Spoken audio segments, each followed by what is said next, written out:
Welcome to Hope Through the Hard, a curated coalition podcast where we talk honestly about life struggles and how to face them in healthy, hope-filled ways. In 2 Corinthians 4, Paul says, "We are hard-pressed on every side, but not crushed, perplexed, but not in despair, persecuted, but not abandoned, struck down, but not destroyed." That's the purpose of this space. Real conversations about the hard things in life and the hope that carries us through. Visit curatedcoalition.com to find our coaching services and book a free consultation. Hi, I'm Ashley, and this is Levi. Lincoln is our producer today. And awesome. Kid question. Oh, he typed it out this time. Would you rather eat red meat or only eat vegetables for the rest of your life? Oh, well, is that only red meat for the rest of your life? Yes. Only red meat or only vegetables? Or only vegetables. Interesting. Ugh. I'm going red meat, but that's me. I think I would have to go with vegetables. Yeah, I believe that. I mean, I don't want to go with only vegetables, right, but I think I have to. At least there's some variety. Like if it's vegetables, not a specific vegetable, then you get to choose from a variety. Like I could have broccoli or sweet potatoes, or I could have a variety of vegetables. But red meat is just red meat. Steak, brisket, hamburgers. Yeah. Yes, but you can't have bread with that. Like there's no potato. There's... Okay. And your point is? That's my whole point. For my filet mignon, can I wrap bacon around it too? No, it doesn't say anything about pork. I'm just asking. It's just red meat or a variety from vegetables. And with your vegetables, you don't get anything with it. So red meat, butter. But I could have eggplant. Okay. And olive oil would be like a vegetable-ish oil. So I could saute it in olive oil. I'd be fine. We'll go with that. So now you get to pick and choose what you saute it in and put on. That's a vegetable. Okay. I'm going with that. You're going with that? Yeah, that was a good one, Lincoln. I liked it. Lovey's having some fun right down here. She has not been on a walk today. No, she's ready to go. Okay, well, we'll just let her invade the podcast. We're going to jump in today, and our topic for today is coaching.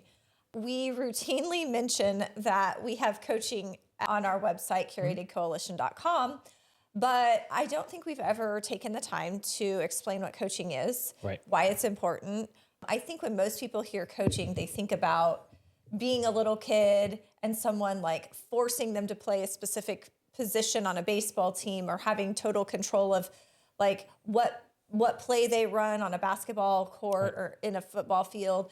And so when we talk about coaching, that's not the same concept. Like when we talk about coaching, we're talking about not necessarily control, but how you can find clarity in your life.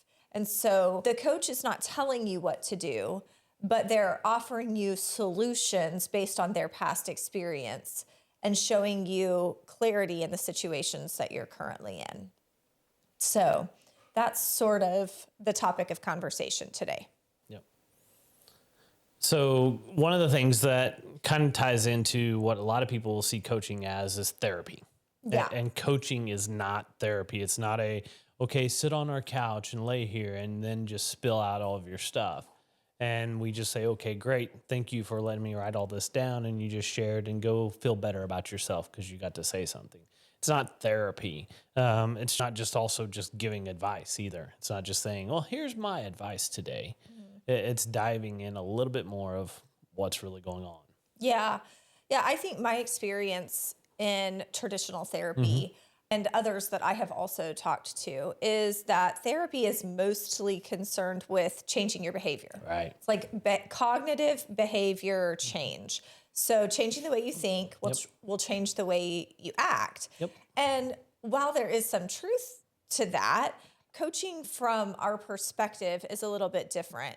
It's an opportunity for the client to get to the earliest memory that's triggering a behavior that you don't like. Right. So you're still dealing with what is the behavior, but the difference is instead of just changing the way you think, it's accessing the earliest memory for the feeling that you have. Yes. And we call that getting to the root. Yep. And then addressing the earliest possible memories, because those often have shaped the way that you think and the way that you perceive the world, thus the way you behave. And if you can access the earliest possible root and change the way that the neural pathway, essentially, it changes the memory for you, which will in time, I mean, I've had to access the same memory more than once because it wasn't just one feeling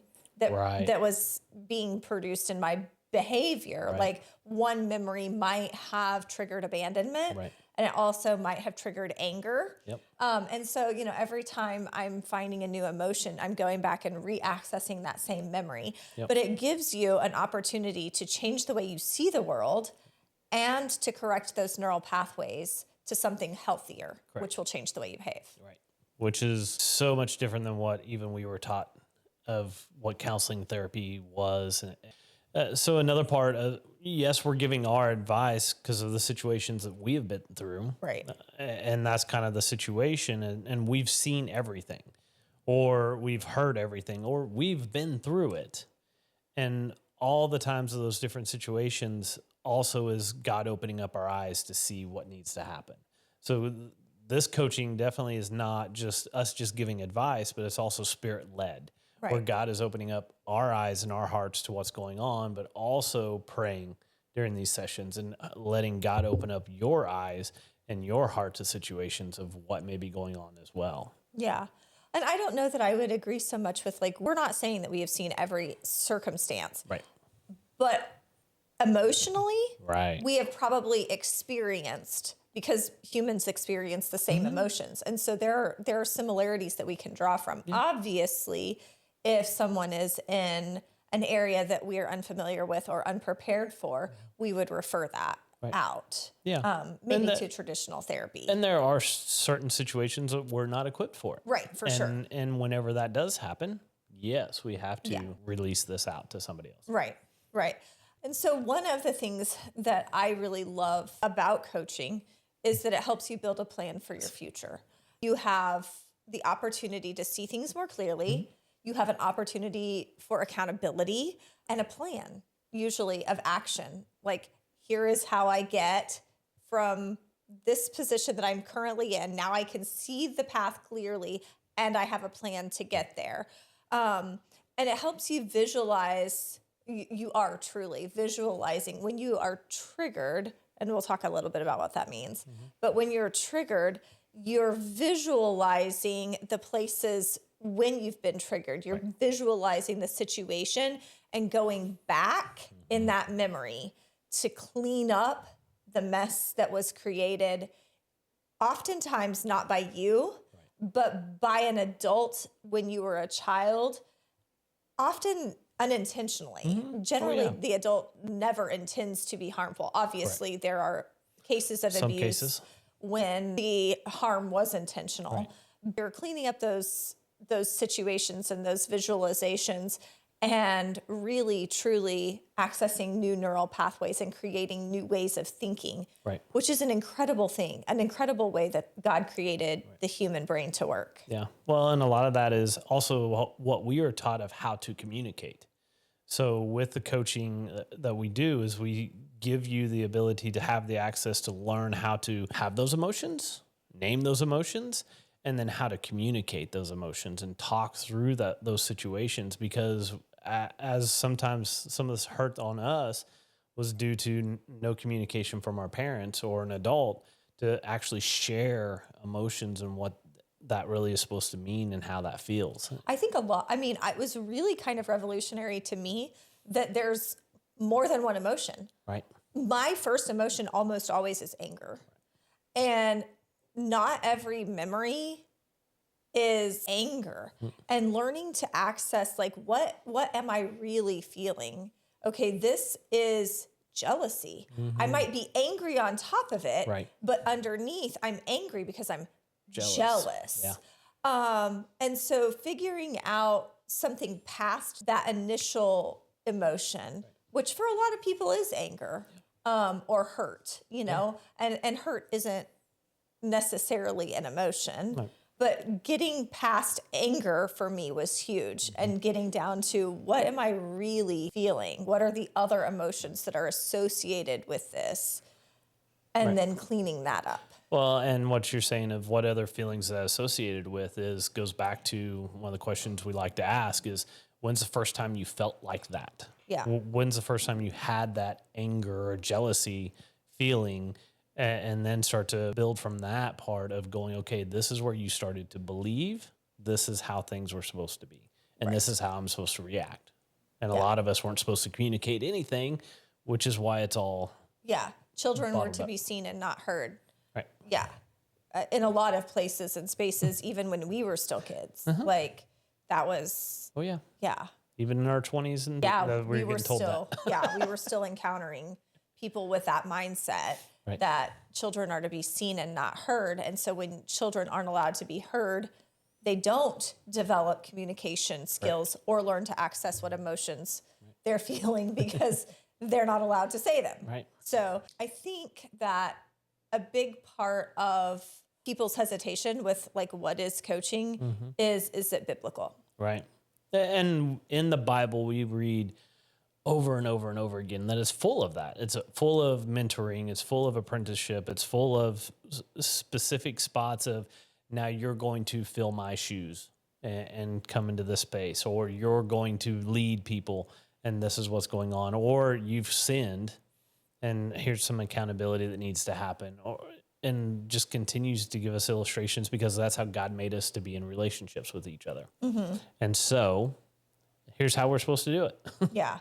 Yeah, one of the examples that I really love is when Jethro, Moses' father-in-law, comes to him, and Moses is completely overwhelmed. He has no boundaries for his life at all.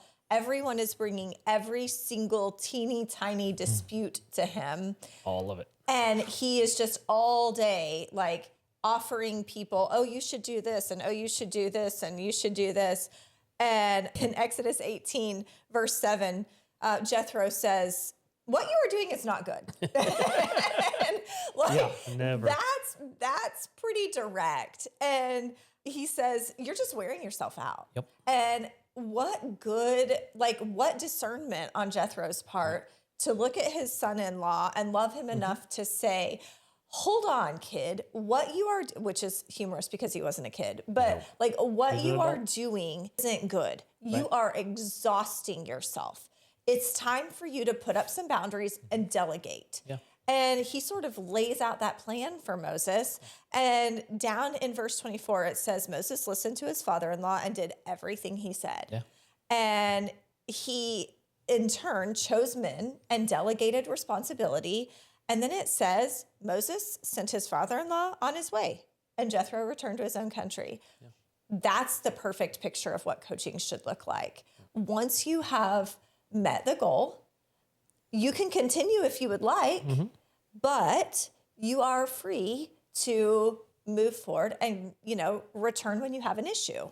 Right. And which is different than traditional therapy also. Very much, because that's a week by week, every week continue to come. Right. And doesn't solve all the issues. Right. And I love this because how many of you deal with that? Right. Continually try to not delegate and just feel like we have to have the control of everything. Another story, Nathan challenging David to repentance in 2 Samuel 12 after being shown in the light of what David did and with Bathsheba and getting called out. Yeah. And not in a, oh, you terrible person, but it's a, hey, here's a sin in your life. We need to draw some light to it. We need to talk through this a little bit and then talk about repentance. Yeah. So we can move forward with that. And then how do we approach different things with people and asking for forgiveness, not just from God, but also from others as well. Yeah. Yeah. And I mean, that's essentially just cleaning up the mess when you've made a bad decision. Right. But can seem like an insurmountable task Yeah. when you don't know how to clean up the mess, when you've hurt more than one person, or that's hard. And sometimes just having someone to walk that out with is beneficial. And we like to just give up, just cut relationships. And Yes. that's not always the best thing to do. I hurt so-and-so, now they're mad at me. Well, I just cut that relationship and not deal with that anymore. And that's not what needs to happen. Yeah, I'm super guilty of that. Like, oh, okay, I'm like, that season is over, I'm done. Like that, I'm quick to go to that. Yeah. And so learning to process through and work toward healing, Right. that's been a new thing for me. Okay, so one of the things that you were mentioning, one of the other places that you were mentioning was when you have a role that you're stepping into for someone else. Yep. And just that kind of mentoring process. And we see that really clearly with Elijah and Elisha. And Elijah is saying, like, why don't you just follow me? Like, let me just show you what I do. And it ends up with this really cool chariot taking Elijah away, and Elisha being able to see that and carry the mantle, literally, of Elijah as a prophet for Israel. Right. Great example of mentoring. Coaching offers that. One of my actual favorites, when I was really stopping to think about where do we see someone coaching someone through an unknown situation, Elizabeth. Yeah. When she received Mary after Gabriel visited Mary and said, you're going to have a child. Yep. I know that your fiance doesn't know about this yet, and I'll handle that for you. But just so you know, someone's already a couple months ahead of you on this.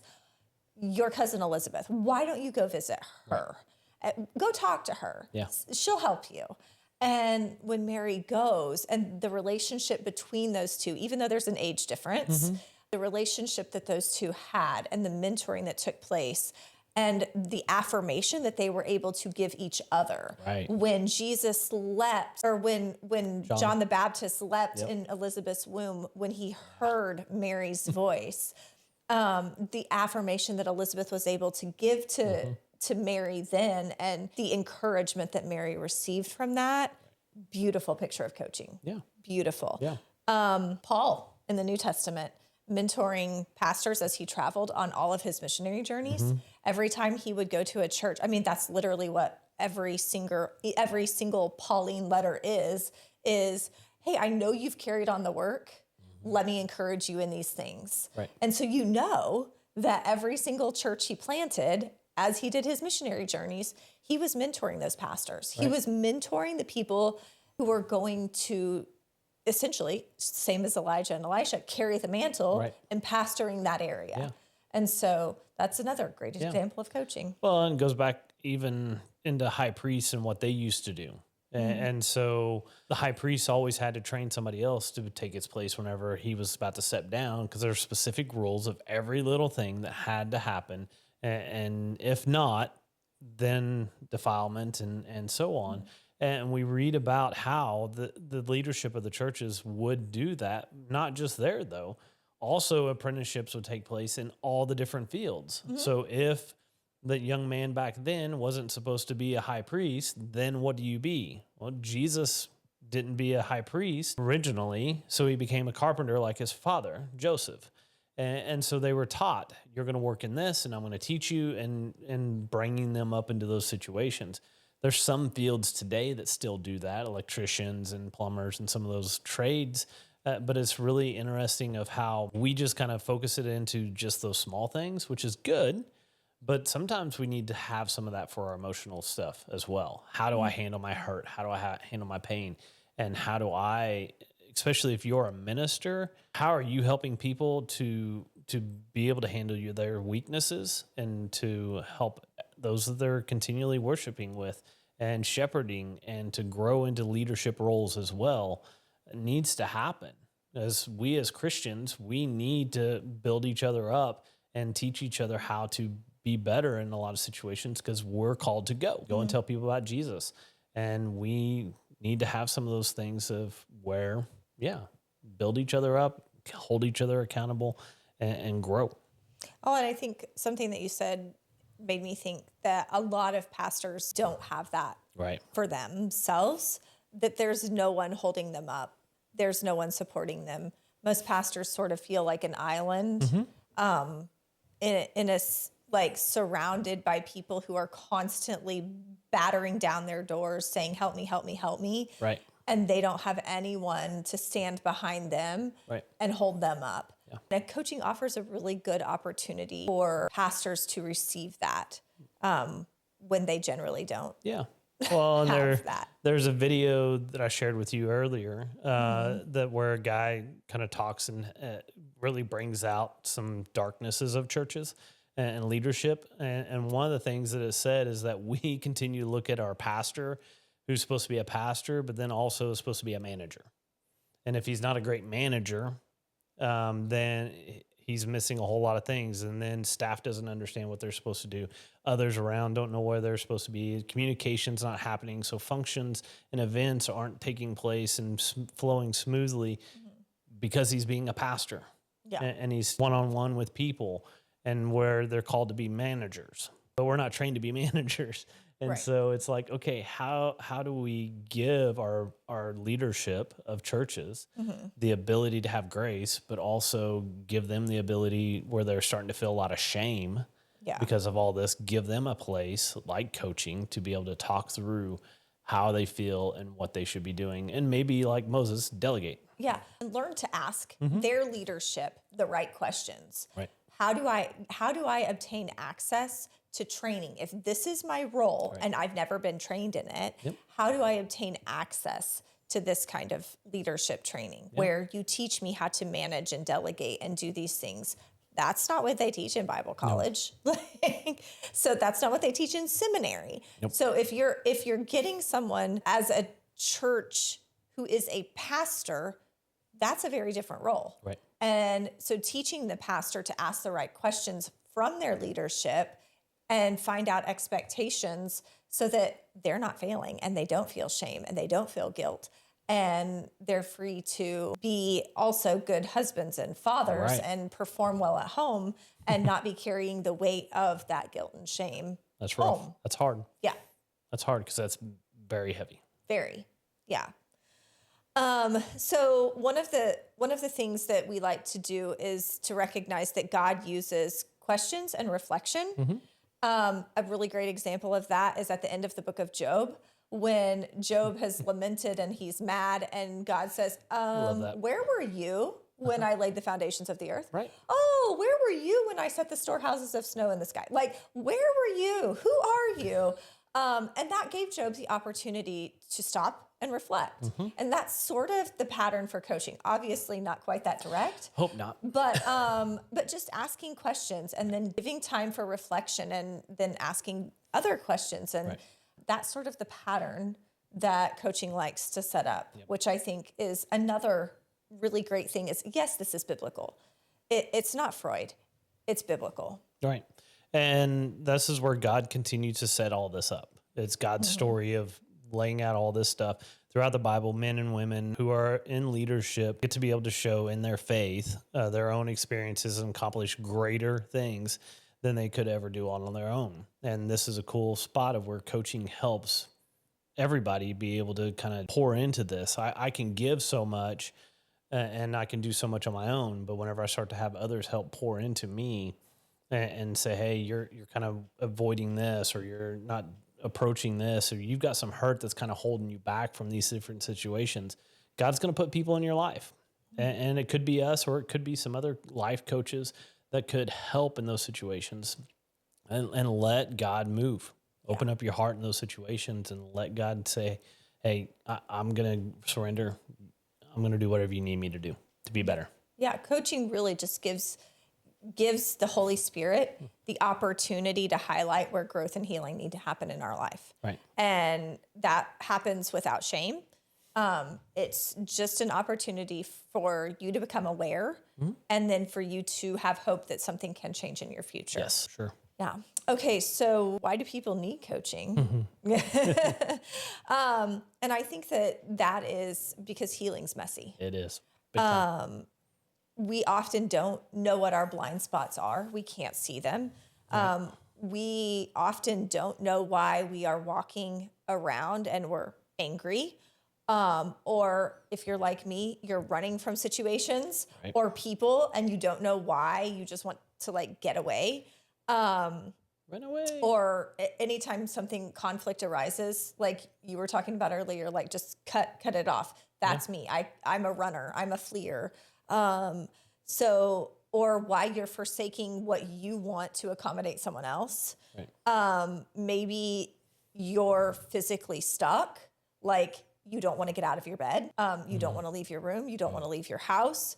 Or you're emotionally stuck, like doom scrolling, Right. like endless binge watching or video game playing. You're just completely unable to make a decision or you're unmotivated to get out of bed. So coaching helps us understand and to open the eyes of our heart enough to find the root cause of that trigger, which manifests in fight, flight, fawn, or freeze. So you're either angry or you run or you acquiesce your desires or you're stuck. Yeah. And so those are sort of how people respond Right. when you're triggered. And so God gives his healing to our younger, wounded version of ourself that's often traumatized and gives us true lasting change. Yeah. Another spot that coaching helps is accountability, clarity, and emotional safety, where we all need accountability of what we are doing day in and day out. And this coaching does meet weekly, depending on what's going on, especially to start, gives the accountability every week of how did things go? How are you doing? Here's this thing that we've been working on. Let's have some clarity of why this is taking place. And then the emotional safety of that is let's practice this. You and me sit down together and talk through the situation and change this behavioral belief that you've created from your past. Or practice setting the boundary Right. together. And how do you say that? Because that's kind of scary, because if you're confronting somebody or having to say I'm sorry, and you just do it a dry run with that person, that's kind of scary and intimidating, especially if you're confronting somebody and wanting to put up some boundaries. And so this gives you the ability to have some accountability of, hey, we talked about you doing this and drawing this boundary, but you didn't.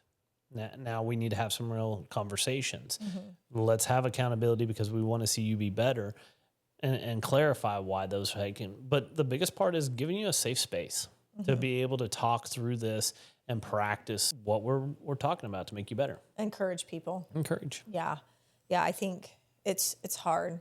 Like life is hard. Sometimes we just need someone in our corner to cheer for us. And just to practice, because there's many times where we even have fights and it's like, man, I wish I would have learned how to say this different. Yeah. And then that would have changed the entire conversation. Right. Yeah, for sure. That happens often. Yep. Yeah, where I wish that I could say things without just needing to get out of the room. Like, you know, and if you could say something different, then it wouldn't trigger me. Trigger you. And same for me to you. Right. Yeah. Yeah. I get triggered a lot. Yeah. And get defensive. And so then that just makes you want to run. Yeah. Yeah. And it's a cycle. Like it just repeats itself and repeats itself and repeats itself. Yep.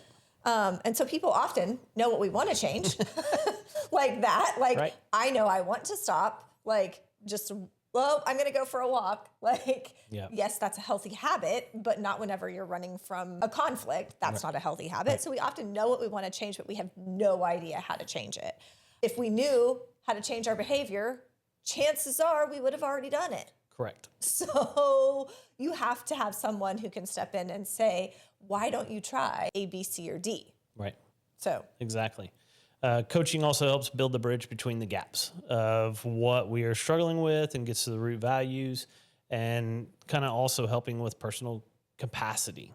What do I have the capacity for today? It's huge. And with that capacity, what do I need to cut out? Right. Build up some boundaries and everything else. And we kind of hit on that back in episode 5, talking about boundaries. You can go back and look at that. But what are you capable of really doing? Because we're constantly bombarded with stuff over and over and over. And depending on if you're married and now you got kids and then job changes and you move up the ladder, you're only capable of doing so much in a day. And so sometimes we have to learn how to say no, build up those boundaries and make sure that you're living a full life of what you're capable of doing. Or you risk being Moses. Correct. And being totally overwhelmed Yep. because you're trying to do too many things, and you need a Jethro to step in and say, hold on, what you're doing is not good. Right. You're overwhelmed. You're overworked. And that's okay. Put up a boundary. Put up a boundary. Yeah. So with that being said, some common coaching topics, obviously, boundaries. Boundaries and emotional health. That's a big one. We talk a lot about, usually in the first few sessions, what boundaries are, when they're healthy, how to establish them, how to communicate them, because that's hard, and then how they build emotional health. Right. And boundaries are really hard. And I think for a lot of people, I've had several clients who are just like, once they got the boundary thing, they were good. Yeah. They're good to go. Like once they understand, I don't have to give people unfettered access to my time, my energy, my mental space. Like once I can say, I love you so much, but I really don't have time for that today. Or I could give you 5 minutes, but no more than that. Then they are totally free. They're good, and they can manage the rest of everything on their own. Right. Yeah. Another part is healing generational trauma. Yeah. And we've talked quite a bit about this back in episode 3 with parenting, episode 12, covenants, lies, and vows. Yeah. Makes us a better, more understanding of parents and situations whenever we start to unfold and unwrap this generational trauma that takes place. So not only do we understand where our parents came from or grandparents, but also we start to be able to break this out for our kids. And be able to help them in the situations of here's why I acted this way, depending on where you are in life and in your healing season, is huge to be able to set up your kids to even be able to heal as well from this trauma that's going on from generation to generation. Right. Yeah. Because when it's a generational thing and the enemy has a hold on a specific area of your family line, they're not going to know how to break that.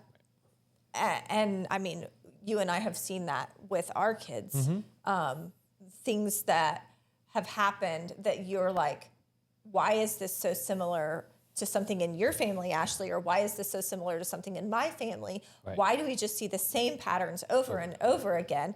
Well, it's because the enemy's not very creative. And he's gonna target the same things until it doesn't work anymore. Right. And he's gonna do that for multi generations because it's working. Yep. It's working. And so breaking those strongholds and freeing your children from that, huge. Another big topic is faith. Church hurt is really it's very prevalent, I think, a lot for our generation and younger. Right. Christians are people, and people hurt people. Oh, yeah. But when they claim the name of God, that often intensifies the hurt, I guess. Big time. And so when we're talking about church hurt, we often don't want to talk to our pastor because then they know everybody, and it seems like we're just stirring the pot. Right. So having someone outside of your region, your church family to talk to can be very beneficial. Identity work is another big one. Learning to love your authentic self, who God made you to be, affirming that and giving compassion. Not all of us are given the same gifts. And when we are constantly, last week we talked with Adeline, but when we're constantly striving for something that's someone else's gift and someone else's call, we feel inadequate. And so learning to love who God made you to be. Right. Like, I am not called to do a lot of things. Like, I was talking to a friend yesterday, and she's doing something with worship, and she's helps with the worship team at our church. And I'm like, that's not my area. Like, I don't know about that. Right. God did not gift me there, and I am well aware of that. Right. I'm okay with that. I have other giftings, but it's just not that.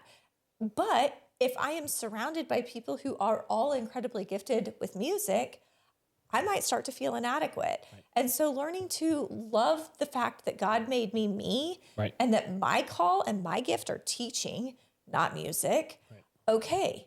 I can learn to affirm that. I can learn to love that. I can learn to appreciate that that's who God made me to be. Well, and that inner critic will constantly be there as well. Because I struggle with that all the time. Is that the inner critic just plays there in your head of, oh, you're not good enough, and you're doing this wrong, and you're doing that wrong, and just, drags you down quick. Yeah. Well, and then you have a tendency to turn your inner critic out to other people. Right.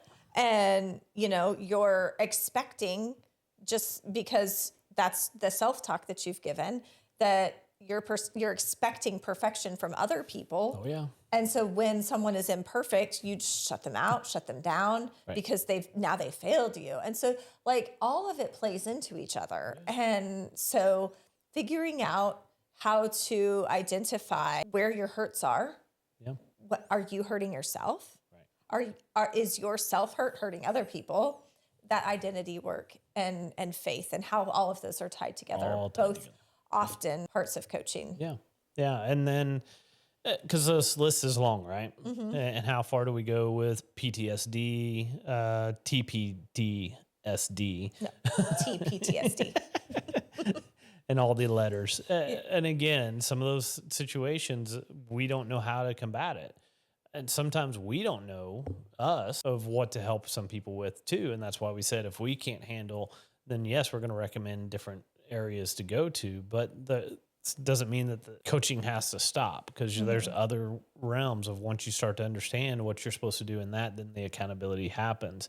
One of the things I struggle with, abandonment, especially from an early age, and trying to heal from that and not feel that all the time.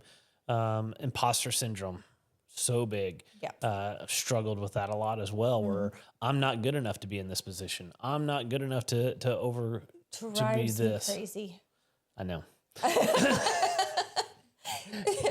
Because that's the way devil works, is that he talks in my ear and tells me I'm not good enough, and you're not capable, you're not smart enough, and this and that. Anxiety, overcoming that, perfectionism, and knowing and understanding, don't have self-hate, shame, where I struggle with that. Learning to identify feelings, emotions, and needs. Yeah. We're told not to do that. Yeah. In this world. But identify the feeling. Right. Right. Identify your emotion. Right. What do you need in this time? Correct.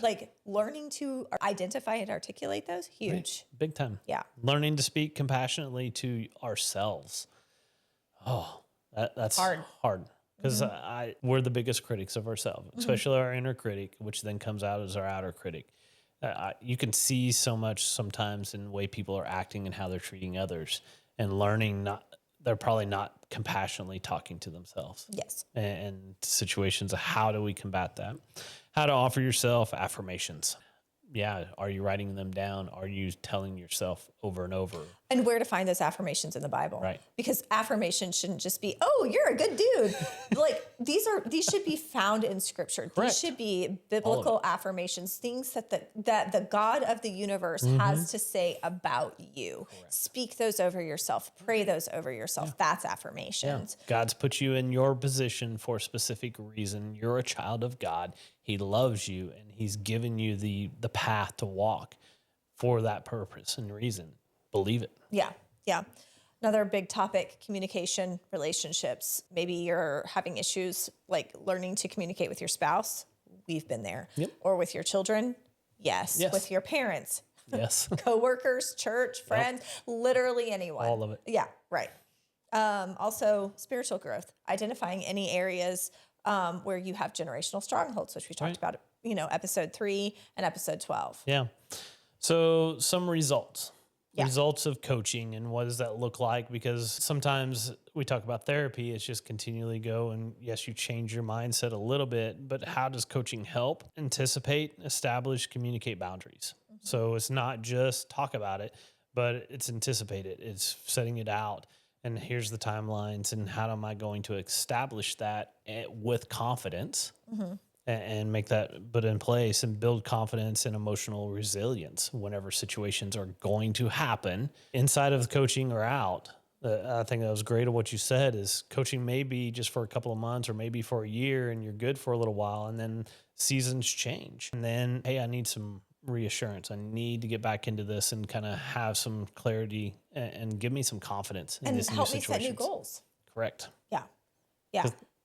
Another thing that coaching really helps with is that you stop reacting. You stop living in that triggered state. You stop living in the constant reaction of someone's behavior made me feel this. And so I'm responding like this, which is going to trigger 15 other people because I'm responding from a triggered position. Correct. So you stop reacting and you start responding from a position of healing. Right. And with clear communication. Right. That's huge. Living intentionally instead of impulsively. That's huge. Right. We are such a self-gratification, instant gratification society Yeah. that living with intention is countercultural. And so when you can learn to identify what triggers you and your trigger response, whether it's fight, flight, fawn, or freeze, then you can start living with intention instead of at the impulse of your trigger response. Yeah. And those are huge to be able to kind of lay some of that out. Another part, results, you're going to grow with God, reconnecting with God and your given purpose. I think we don't think we're good enough and God doesn't have a plan for us because we read the stories of the Old Testament and nobody's pouring into me. So therefore God's plan's not big for me. And that's not true. Sometimes it's us not allowing those people to pour into us to be able to build those things, to show us our real purpose and our gifts and our talents, but also coaching can help in your profession, giving you the authenticity to be able to be the real you, not living in your triggered world and not promoting yourself into the companies or the programs of what you're working in. But how do you get better? How do you react to situations that are stressful? Because work's going to show that. And then this gives you some ways of having clear communication, helping you have confidence and to establish the boundaries that you have to have between work and home, and then be able to set those all up to be successful in your profession and at home. Yeah. Yeah. Another thing that it really helps with is emotional regulation. So when you can learn to take a pause, step back, figure out what's causing your trigger, and regulate that before you respond. Having relational healing, when you can have the words to say to go to the person and practice reconciliation and practice healing, spiritual alignment, all of those sorts of things. It's just building habits. That's the goal. Build new habits after you've practiced the healing work, after you've done the healing work. Right. So because you're changing your nervous system, you're changing your beliefs of what you used to have. And so now we're changing the responses that we have through our habits. Right. So when someone learns to honor their capacity, we find that it's much easier to walk in peace. It changes how you show up everywhere, at church, at home, at work, with your family, wherever. Yeah. So that's huge. Love it. So what to expect, right? Yeah. So you decide, yes, I'm going to book a coaching session with you, Ashley, and kind of could be scary, right? So we do Zoom calls, we do phone calls, we do face-to-face. It could be intimidating, but really it's not whenever we put ourselves out in that comfort zone. But it's a gentle structure, 45 minutes to an hour, time for us to sit down, walk through some stuff, figure out a model and a plan. And it's a gentle process of untangling all the hurt that we have, right? And helping you to see some of the... You say a gentle process. Well... That doesn't mean that it's not messy. True. It's gentle, but because of our response as coaches. Yeah. It's not gentle healing. Yeah. Because sometimes some of the hurt that we've been holding on to that nobody else knows takes some time. And we're going to show you love. We're going to show you respect and show you hey, we're here for you. Yes. And we say it's gentle on our part because that's the way it is, but we know it hurts because we've been there, we've healed, and we're still healing. We It's understand ongoing. that continually. Yeah. And with coaching, we're setting you up with the tools to be able to do some great things. That's also spirit led. And so it gives the basis of reflection, questions, and practical steps, action steps for you to be able to see God's moving through the situation to help you on his purpose. Yeah. Gentle homework will be included. Oh, yes. Yeah. Yeah. So coaching is rooted in emotional awareness and biblical wisdom. Jeremiah 17:9 says, the heart is deceitful above all things and beyond cure. Who can trust it? Or who can understand it? Depends on which version you read. Right. This verse, I think, is widely misquoted or misunderstood. Correct.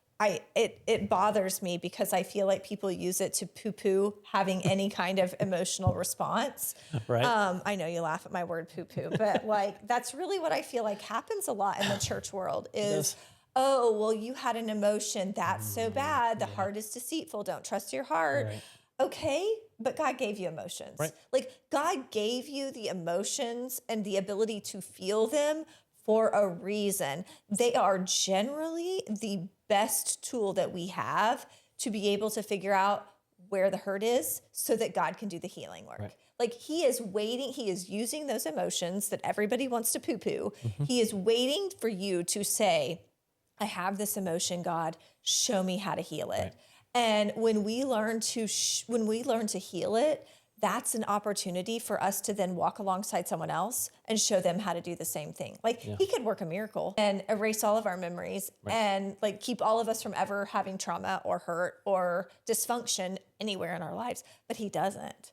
He gives us the opportunity to heal through it by using those emotions, by accessing our heart so that we can walk alongside someone else and build relationship and give him the glory. Yeah. Well, another part of anything in life, whatever you put into it, you're going to get out. So if you come into coaching sessions and you're just like half giving, you're not doing your homework, you're not following through with everything that's going on, then you're not going to see results. But I think another part of everything that I've learned of trying to better myself, it costs something, whether it's costing my time, whether it's costing my effort, or it costs me money. Or all three. Or all three Time, at effort, once. and money. Yeah. And then sometimes that's where I get more out of it. And Right. so whenever I pour more into, hey, yes, these coaching sessions do cost money.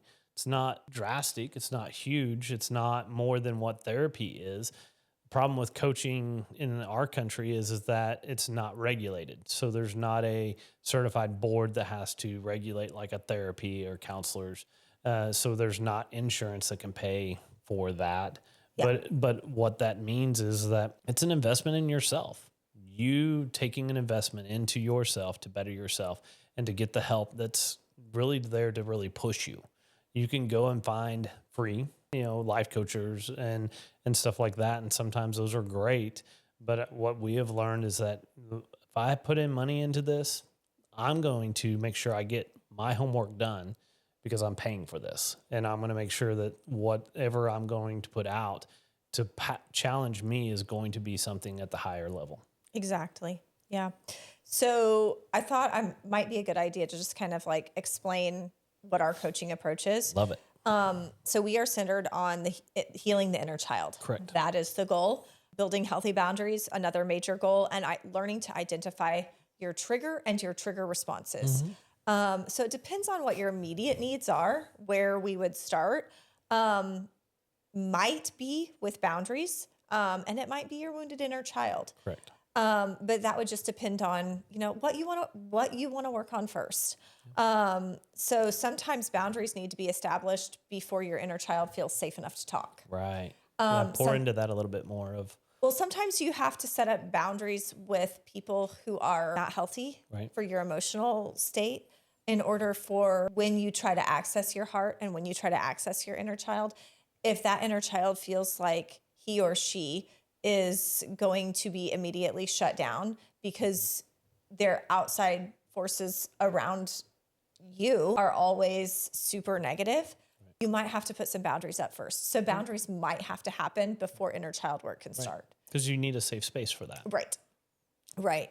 Usually we'll talk about your trigger response and how to manage your triggers and identify your triggers, and emotional flashbacks and that sort of will come after a modicum of inner child work and boundary development. Yeah.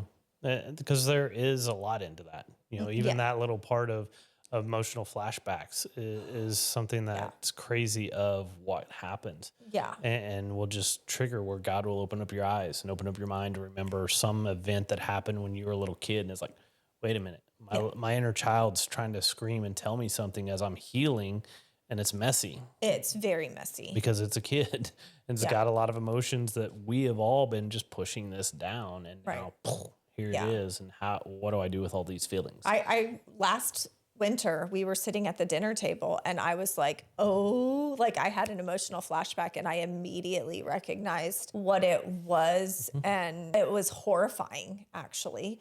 But you were like, oh my gosh, this makes so much sense. Right. But that comes, your inner child has to be safe enough Correct. to feel like he or she is going to be heard, going to be understood. Yeah. And it sounds a little woo-woo. It does. But whenever you start to understand, here's our belief system of why am I acting the way I am? Whenever I see a high cliff and I don't want to jump off of it, why? Well, because there was something that happened to me as a kid that all of a sudden that inner child's like, this scares me. I don't want to do this because that scares me. Why? Well, because my dad took me and threw me off the cliff. Well, but he didn't. No, of course not. My dad encouraged me to jump off the cliff. But what happens is we think back to that story, and I feel like my dad threw me off the cliff when it might have just been he was encouraging me, but I took it as a scary thing, and then just created that environment. Yeah. And so my inner child's like, hey, I didn't feel safe at all. And this is the parent that was doing this in these situations. And it scared me. Whenever we look back at the situation, it's like, oh, that's not so scary. Right. Well, and I think what you were saying is really interesting too, because a lot of my earliest memories, when I access them, they don't even make sense. Right. But I've built an entire worldview around something that doesn't even I, as a child, didn't have all of the picture. I didn't understand everything that was going around me. And so I built an understanding of the world based on an inaccurate fact, something that seemed true to me, but was completely inaccurate. Right. But I built my entire system of belief upon that. Yeah. And so when you go back and you can reassure your little girl self that you weren't alone, that didn't actually happen like that, there was actually someone there with you, whatever, that can be huge. Big time. So, yeah. All right. I think we probably better get moving because we talk about coaching a lot.